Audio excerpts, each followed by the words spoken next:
Fidèles téléspectateurs de Chérif la télévision, partout où vous nous regardez, bonsoir à toutes et à tous, bienvenue dans cette session d'information dont voici l'unique et principal titre. Marche sportive contre la fraude dans les examens de fin d'année. Vous le verrez dès le début de votre journal. Voici entre autres pour le menu de votre journal. Bonsoir.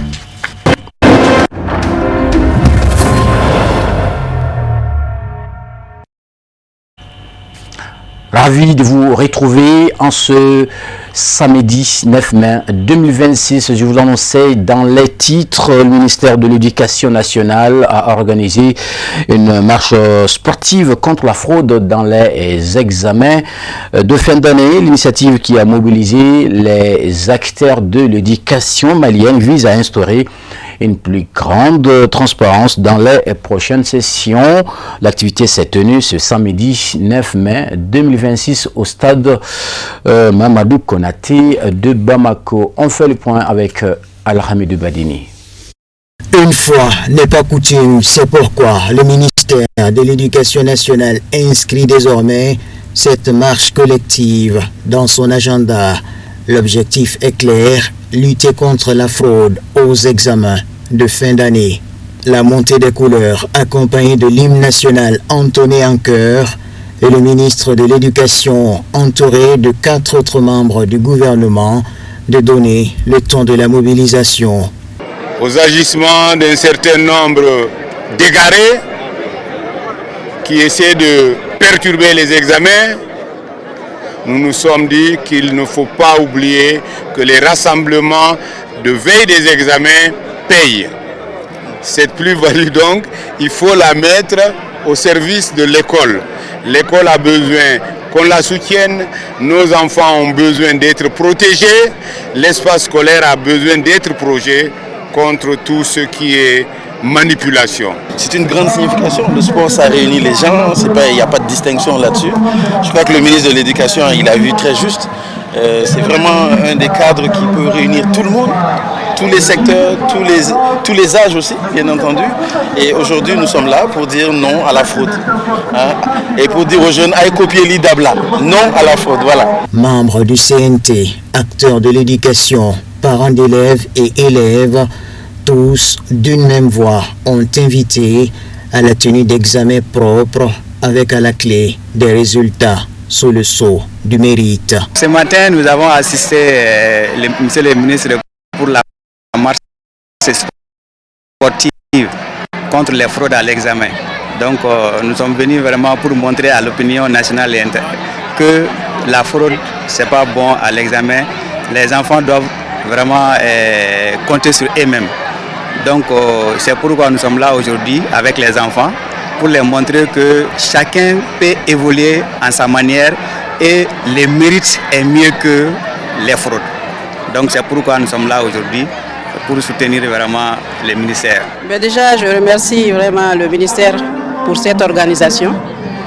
Ça nous a vraiment fait du bien, on s'est bien défoulé. Juste un message à l'endroit des élèves, à l'endroit du corps professoral. Travaillons avec confiance, conscience à la fin de ces examens. Nous avons fait toute une année d'études. C'est le moment d'être évalué.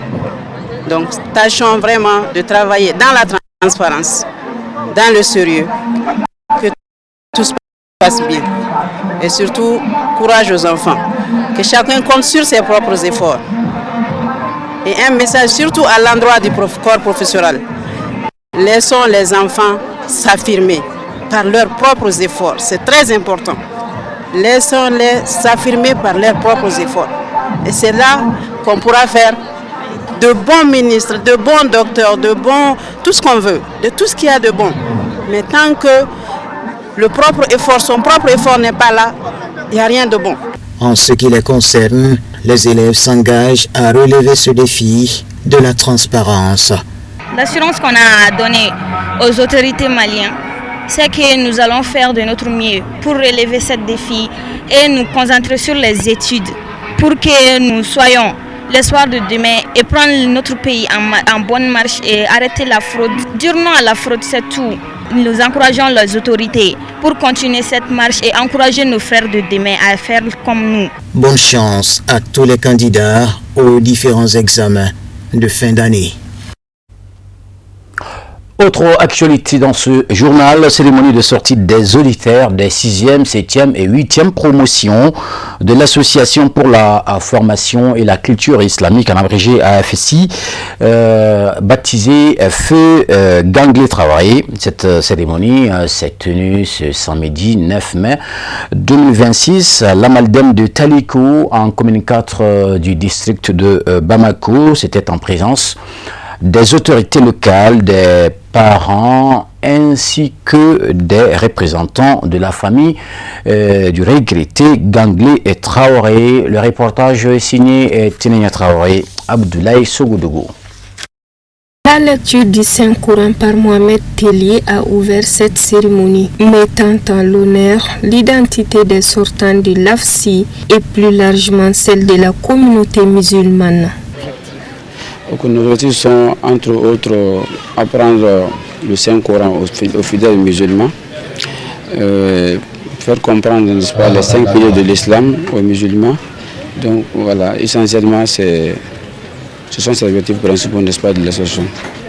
Les différents modules que nous enseignons au sein de nos différents centres de formation sont d'abord lire le Coran, le module lire le Coran.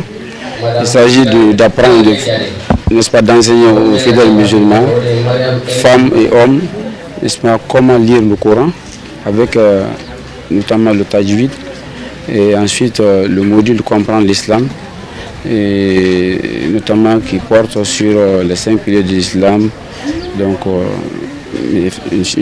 effectivement, la jurisprudence islamique également, les fiqh, ainsi de suite. Créée le 12 janvier 2019, l'AFSI est une association à but non lucratif. Dans son allocution, le président du centre a adressé ses remerciements et encouragements aux lauréats, saluant leurs efforts et leur persévérance. Il a souligné que cette cérémonie est une reconnaissance officielle du travail acharné de chacun, avant d'inviter la communauté musulmane à une meilleure compréhension de l'islam.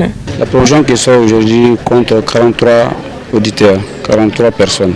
Donc ces 3 promotions comprennent 43 personnes. Voilà, nous avons décidé, n'est-ce pas, de cumuler, n'est-ce pas, la sortie de ces 3 promotions pour des raisons financières. Vous conviendrez avec moi que l'organisation, n'est-ce pas, d'une sortie de promotion, ça nécessite, n'est-ce pas, de dépenses. Donc, or, les dépenses que nous effectuons pour l'organisation, n'est-ce pas, de ces événements-là, les fonds viennent essentiellement des cotisations des auditeurs. Donc, si nous faisons, n'est-ce pas, les sorties de façon séparée, donc, les fonds pourraient être difficilement mobilisables. Donc c'est pour cette raison que nous avons décidé de fusionner, n'est-ce pas, ces 3 promotions pour en faire une seule cérémonie. Un moment de convivialité et de célébration a été offert aux diplômés et à leurs proches. Bon, le prix de chaque module, normalement, ça va dans les 2 ans, 2 ans et demi. C'est les 2 ans et demi. 2 ans et 6 mois. Au minimum, pour toute la durée de la formation. Maintenant, les différents niveaux, ça commence d'abord avec le niveau 1, ensuite donc jusqu'au niveau 6B. Donc c'est après le niveau 6B, ça c'est le module lire le Coran. Donc c'est après avoir terminé avec le module lire le Coran, donc que le module comprendre l'islam vient. Donc le module comprendre l'islam aussi prend à peu près 12 à 12 mois, donc 6 mois 2 fois. Voilà. Dans le contexte actuel, ce que nous avons à dire en tant qu'association religieuse, nous appelons les uns sur le mat, donc à la prudence, surtout à la tolérance, donc à véhiculer des bons messages. Donc il est à préciser que l'islam n'est pas une religion vraiment de violence, c'est une religion de paix, une religion de tolérance. Donc il faudrait que les autres comprennent cela.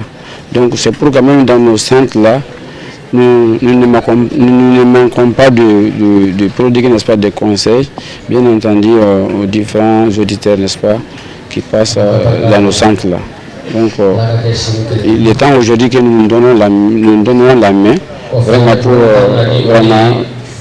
le vivre ensemble, voilà, la cohésion, n'est-ce pas, nationale. La lecture de quelques versets coraniques par la 6e promotion a été l'un des temps forts de cette cérémonie qui s'est clôturée par la remise des prix et d'attestation à la promotion baptisée Féganglé Traoré. Direction l'Arabie Saoudite où il fait exactement 21h10. Les pèlerins et pèlerines conduits séparément par leur guide se sont recueillis respectivement au Rawda al-Sharifa, le noble jardin de l'un des lieux les plus sacrés de la mosquée du Saint-Prophète Mohammed, paix et salut sur lui, à Médine. Les deux groupes ont également visité le cimetière de Bakia où reposent les compagnons du prophète, la ziara du Rawda al-Sharifa pour les hommes comme pour les femmes pardon, s'est déroulé le vendredi 8 mai 2026. Voyons tout cela avec nos envoyés spéciaux Kafoune Batili et Fousseni Keita. Les visites se poursuivent à Madinatul Munawara, Darul Hijra, avec les pèlerins du groupe Chérif La Voyage. En raison de la dimension spirituelle unique du Rawda et du cimetière de Bakia, les musulmans tiennent tant à y prier et à y invoquer Allah lors de leur séjour à Médine. C'est dans cette dynamique que les responsables du groupe Chérif La Voyage n'ont pas raté l'occasion de faire visiter ces sites sacrés avec leurs pèlerins. Ainsi donc, après avoir obtenu l'autorisation via application Nusouk auprès des autorités saoudiennes, les heures spécifiques ont été dédiées aux hommes et d'autres aux femmes de façon scindée, afin de garantir la sérénité et la sécurité de tous. Selon les différentes heures indiquées, l'accès était donné aux pèlerins après la prière de 16h et 22h pour les pèlerines. Tous se sont inclinés autour du Rawda du prophète Mohammed, paix et salut sur lui, pour faire la salate, des prières, des invocations et formuler des bénédictions. Assalamu alaikum ya Rasulullah. Assalamu alaikum ya Rasulullah. Assalamu alaikum ya Nabiyullah. Assalamu alaikum ya Nabiyullah. Assalamu alaikum ya Habiballah. Assalamu alaikum ya Habiballah. La Rawda veut dire le jardin. Ce nom est tiré d'un recueil prophétique qu'il y a un jardin parmi les jardins du paradis entre sa maison et son minbar. Minbar, c'est l'endroit où l'imam s'arrête pour faire le khutbah le vendredi. Donc le prophète nous dit que entre ces deux, c'est-à-dire l'espace qui est entre sa maison et la minbar, que c'est un jardin du jardin des paradis. Donc alhamdoulilah, c'est un endroit de beaucoup de spiritualité, un endroit vraiment très élevé, qu'il est, comment dirais-je, conseillé vraiment quand on vient à Médine d'y séjourner, même si c'est quelques minutes ou quelques heures, faire des doigts, des bénédictions. Alhamdoulilah, auparavant, il était très difficile vraiment d'avoir accès à cet endroit-là parce que ça se faisait par la force physique. Mais alhamdoulilah, les autorités saoudiennes ont modernisé un peu le fait d'avoir accès à cet endroit-là. Ça se réserve. Alhamdoulilah, notre agence Chérif La Voyage a pu aujourd'hui, vendredi 8 mai, réservé pour nos pèlerins, hommes et femmes, Inch'Allah, qui ont pu aller dans cet endroit-là. Donc, nous sommes allés par vague. Alhamdulillah, c'est bien passé. Nous avons même prié la prière de Asr là-bas, alors qu'on était à quelques safas seulement de l'imam, là où le prophète lui-même a fait prière. Voilà, donc on a fait la prière de Asr, la prière de Lanzara là-bas, et alhamdoulilah, on a fait beaucoup de doigts, beaucoup de bénédictions pour tout le monde, en particulier notre pays, le Mali, et pour toute l'Afrique. Rawda, c'est là où repose le prophète Mohammed, paix et salut sur lui, et ses compagnons Abou Bakr Bakar et Oumar. En plus de la visite du Raouda, les pèlerins du groupe Chérif La Voyage sont allés au cimetière de Bakia pour saluer les membres de la famille prophétique et les compagnons du prophète Mohamed paix salut sur lui, à savoir Fatima Zahra, son fils Imam Hassan et des petits-fils du prophète. En plus de Fatima Zahra, d'autres filles du prophète comme Rokia, Kulsum ont aussi leur dernière demeure à Bakia. Après la prière du Fajr, nous avons pu visiter le cimetière de Jannat al-Baqi' ou Baqi' al-Gharqad, c'est-à-dire que le cimetière de Médine au temps du prophète Mohammed sallallahu alayhi wa sallam. Donc ce cimetière contient plus de 10 000 personnes, des Sahaba, des Tabi'in, des membres de la famille du prophète Mohammed sallallahu alayhi wa sallam, ses petits-enfants, donc en tout cas beaucoup d'illustres personnes, voilà, ils sont. Oui, bon, on a par exemple Fatima, même s'il y a un peu de divergence là-dessus, et il y a aussi Imam Hassan, son fils, et leurs enfants. Nous avons Ja'far Sadiq, nous avons Mohamed Baqir. Tous ceux-là sont des illustres personnes de la famille du prophète sallallahu alayhi wa sallam, et des grands sahaba aussi, comme Othman bin Affan, parce que Othman n'est pas dans la mosquée. Voilà, c'est Abakar et Omar qui est à côté du prophète sallallahu alayhi wa sallam dans la mosquée. Mais Othman est à Baqi', al-Baqi', et puis d'autres illustres sahaba vraiment qui sont là-bas. Donc alhamdoulilah, nous avons pu faire cette visite-là, comment dirais-je, de ce cimetière qui contient ces personnes-là. Nous avons prié pour eux d'abord, parce que quand on va, on prie pour les morts, et on a prié pour nous-mêmes également. La ziara de Bakia et du Raouda du prophète a été une aubaine pour formuler des bénédictions pour la stabilité du Mali à la demande du guide spirituel des Ansar, Seyd Chérif Ousmane Madani Haïdara. Des prières et invocations ont été faites pour clôturer ces visites. Restons toujours en Arabie Saoudite où une vague de pèlerins, environ 300 pèlerins du groupe Chérif La Voyage est arrivée saine et sauve à Médine, ville sainte de l'Arabie, ville sainte du saint prophète Mohamed, paix et salut sur lui, dès l'atterrissage du vol direct Ethiopian Airlines en provenance de Bamako. Le directeur général du groupe Chérif La Voyage était à l'aéroport pour accueillir le convoi, accompagné du directeur général adjoint ainsi que de Madame Koulibaly, Seyda Nafissatou Ousmane Haïdara. Donc pour être tout à fait complet de ce reportage, retrouvons encore nos envoyés spéciaux, Kafouné Batili, Foussine Keita. Un autre vol du groupe Chérif La Voyage, composé de près de 300 pèlerins, a atterri à l'aéroport international de Médine aux environs de 23h, heure locale, ce vendredi 18 mai 2026. À leur descente sur la terre du prophète Mohamed paix salut sur lui, ils ont été accueillis par le directeur général du groupe Chérif La Voyage et son équipe. Visiblement, les nouveaux El Hajj en écharpe jaune, les nouvelles Adja vêtues en hijab jaune, en main des valises estampillées à l'image de l'agence Chérif La Voyage, sont comblés de joie en voyant leurs bagages posés sur la terre sainte. Madinatul Munawara. À Bamako, à l'Isra, je suis dans le groupe Chérif La depuis quelques années. Alhamdulillah, on a quitté Bamako vers 13h-14h. Tout s'est bien passé, on est bien arrivé, alhamdulillah. Tout le monde en bonne santé, en harmonie. On espère que le séjour aussi sera de même. Que Dieu nous aide dans nos pratiques religieuses, qu'Allah accepte les prières, les doigts sur ce lieu saint, à Médina Mouhanawara. Alhamdulillah, vraiment pour un voyage, il n'y a rien à dire. Elles sont propres, dignement vêtues et vraiment savent ce qu'elles ont à faire. Alhamdulillah, tout est bien passé en harmonie. Hein? Oui. Merci.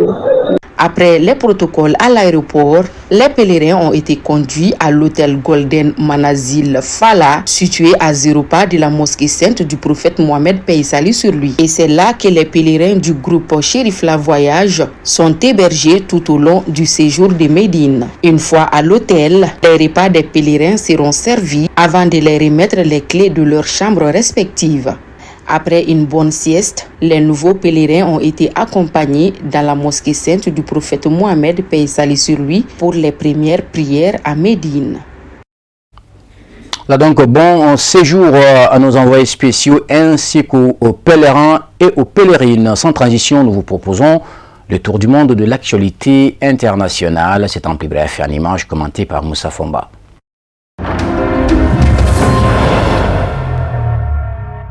Le chef de l'opposition en RDC se dresse contre un éventuel troisième mandat du président de la République Félix Tshisekedi. Martin Fayulu réagissait à une déclaration du chef de l'État congolais qui, quelques heures plus tôt, se disait prêt si les Congolais lui demandaient de revenir.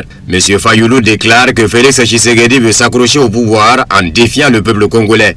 Mais nous disons qu'il n'a pas la capacité de défier le peuple congolais. S'il n'y a pas d'élection, alors en janvier 2029, il devra partir. Et nous ferons tout ce qu'il faut, comme nous l'avons fait avec Kabila. Nous avons empêché Kabila d'exercer un troisième mandat. Nous empêcherons également Félix Tshisekedi d'exercer un troisième mandat. Mercredi soir, le chef de l'État au pouvoir depuis 2019 évoquait la question d'une éventuelle réforme de la Constitution portée par son parti que le coordonnateur de la plateforme politique Lamuka voit comme un défi au peuple.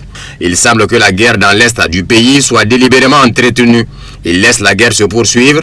Il profite de cette situation pour ne pas organiser d'élection. Et on le voit clairement, il l'a dit lui-même. Il veut donc rester au pouvoir au détriment des Congolais. Les Congolais peuvent être tués. Les ressources du Congo peuvent être pillées. Donc en réalité, on le dit, c'est clair, Tshisekedi et Kagame se sont partagés le Congo entre eux, a déclaré l'opposant. La sortie de Martin Fayulu intervient dans un contexte de tensions politiques croissantes autour d'un éventuel changement ou d'une révision de la Constitution qui cristallise l'actualité en RDC. Vendredi, la Cour suprême sud-africaine a annulé un vote du Parlement qui avait mis fin à l'ouverture d'une enquête de destitution contre le président Cyril Ramaphosa dans le cadre d'un scandale de vol de 4 millions de dollars en espèces. Ramaphosa est accusé d'avoir dissimulé à la police et aux autorités fiscales un cambriolage et un vol survenu en 2020 portant sur d'importantes sommes en devises étrangères qui auraient été cachés dans des meubles de sa luxueuse ferme de Palapala dans la province septentrionale du Limpopo. Une commission indépendante a par la suite déclaré qu'il aurait pu commettre de graves violations et des fautes professionnelles. Mais le Parlement, alors contrôlé par son parti, le Congrès national africain ANC, a refusé en 2022 d'ouvrir une procédure de destitution qui aurait pu le contraindre à quitter ses fonctions. Il a déclaré que le vote de l'Assemblée nationale du 13 décembre 2022 est contraire à la Constitution, invalide et qu'il est annulé, a déclaré la présidente de la Cour constitutionnelle, Madi Samaya. Elle a ordonné que le rapport de la commission indépendante soit transmis à une commission de destitution. La décision de la Cour fait suite à une plainte déposée par le parti d'extrême gauche, Economic Freedom Fighter. Le leader de EFF, Julius Malema, a salué la décision rendue vendredi, déclarant « Nous sommes heureux que notre constitution ait gagné ». L'ANC doit lui-même décider s'il souhaite être dirigé par un président sur lequel pèse ce nuage noir, a déclaré M. Malema devant le tribunal de Johannesburg, la capitale financière. Le scandale a éclaté en 2022 lorsque l'ancien chef des services secrets du pays a déposé une plainte auprès de la police, alléguant que Ramaphosa avait dissimulé le vol de l'argent qui se trouvait sous les coussins d'un canapé de son ranch. Ramaphosa, qui a nié toute malversation, aurait organisé l'enlèvement des cambrioleurs et les aurait soudoyés pour qu'ils se taisent alors qu'il aurait dû signaler le vol à la police. Le président âgé de 73 ans a contesté le montant en jeu et a déclaré que seuls 580 000 $ provenant de la vente de 20 buffles à un homme d'affaires soudanais avaient été volés.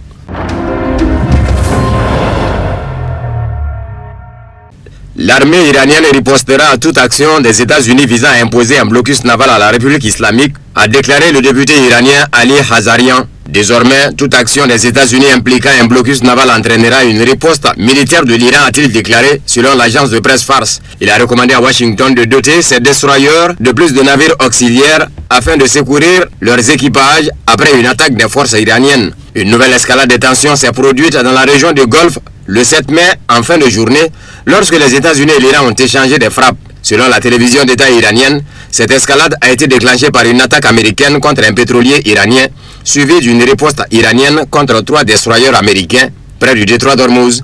Par la suite, le commandement central américain a mené une série de frappes contre des cibles militaires iraniennes. Une nouvelle série de pourparlers entre Washington et Téhéran pourrait avoir lieu à Islamabad, au Pakistan, la semaine prochaine, a pour sa part rapporté le Wall Street Journal, citant des sources. Vendredi, la chaîne de télévision saoudienne Al Arabiya a rapporté, citant une source diplomatique, que les participants aux consultations menées sous l'égide du Pakistan se concentrent sur un mémorandum d'entente visant à mettre fin à la guerre, à rouvrir le détroit d'Ormuz et à alléger le blocus imposé par les États-Unis à la République islamique. Cependant, la source d'Al Arabiya a souligné que le processus de négociation demeure difficile et que des obstacles persistent. Les pays européens déforment de plus en plus leur récit historique et l'on constate une perte inquiétante de respect pour les événements de la Seconde Guerre mondiale, a déclaré le Premier ministre slovaque Robert Fico aux médias à son arrivée à Moscou. Je crois qu'aucune autre nation ne vit et ne ressent aussi profondément que vous l'impact des événements de 1941-45, a déclaré Fico. J'espère que le peuple russe conservera cette profonde compréhension afin que les tendances actuelles dans certains pays européens où l'histoire est déformée et où le respect pour ces années cruciales s'amenuise ne se répandent pas ailleurs. Fico a également évoqué un anniversaire important à venir. Tout en s'interrogeant sur la pertinence du terme anniversaire, il en a souligné l'importance. Le 22 juillet 1941, l'opération Barbarossa a débuté. Nous commémorons aujourd'hui le 85e anniversaire de l'attaque contre l'Union soviétique, a-t-il expliqué. Ce moment est un rappel important et une invitation à la réflexion. Chers amis, je nous souhaite à tous une excellente visite. Le Premier ministre slovaque Robert Fico entend aborder les relations entre les deux pays, leurs points forts et leurs points faibles, lors de sa rencontre avec le président russe Vladimir Poutine. Je suis très heureux d'avoir l'occasion de rencontrer le président Poutine, a-t-il déclaré aux journalistes à son arrivée à Moscou. Il y a des désaccords et des problèmes et j'espère que demain nous aurons l'occasion d'en discuter avec votre président. Fico a ajouté qu'il posera à Poutine certaines questions et exprimerait son point de vue sur un certain nombre de sujets.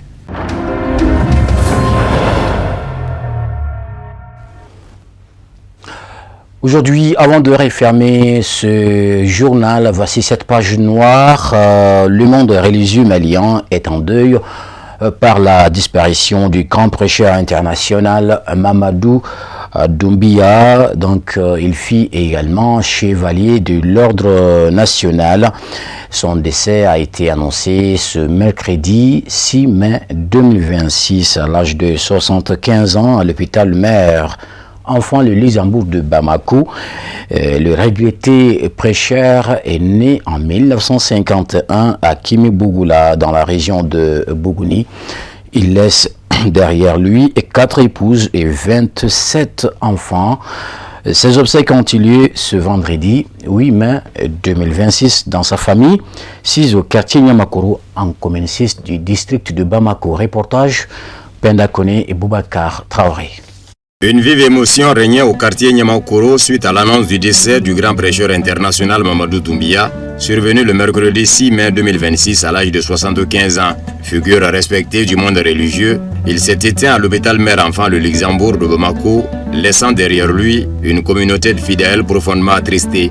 Le défunt fut reconnu pour son engagement dans la prédication et l'éducation religieuse. Il consacra une grande partie de sa vie à la sensibilisation et à l'encadrement spirituel de nombreuses personnes, au Mali comme à l'international. Son parcours lui valut le titre de chevalier de l'ordre national en reconnaissance des services rendus à la nation. La perte de Mamadou Doumbia, c'est une grande perte pour le monde musulman aujourd'hui, car c'est un vieux, à travers ces prêches que nous avons écoutés, nous avons appris beaucoup sur l'islam.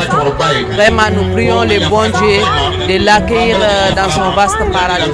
Et je demande à tous les musulmans de prier pour que l'âme de Mamadou Doumbia repose en paix. Aujourd'hui, je suis à l'obsèque de Mamadou Doumbia, un grand prêcheur, un homme vraiment...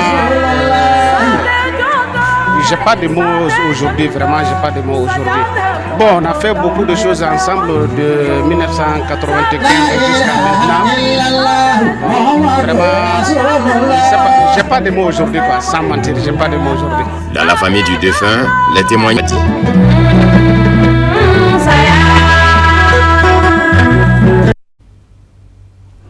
Voilà, cette voix qui nous a tous bercés, on n'entendra plus cette belle voix. Il s'agit de Mamadou Doumbia, éminent prêcheur, nous a quitté à l'âge de 75 ans. Que la terre lui soit légère. Amin. Ainsi se termine cette tranche d'actualité que j'ai eu le plaisir de vous présenter. Juste après cette session, retrouvez la version Bamanakan avec Samaira Sanoukou.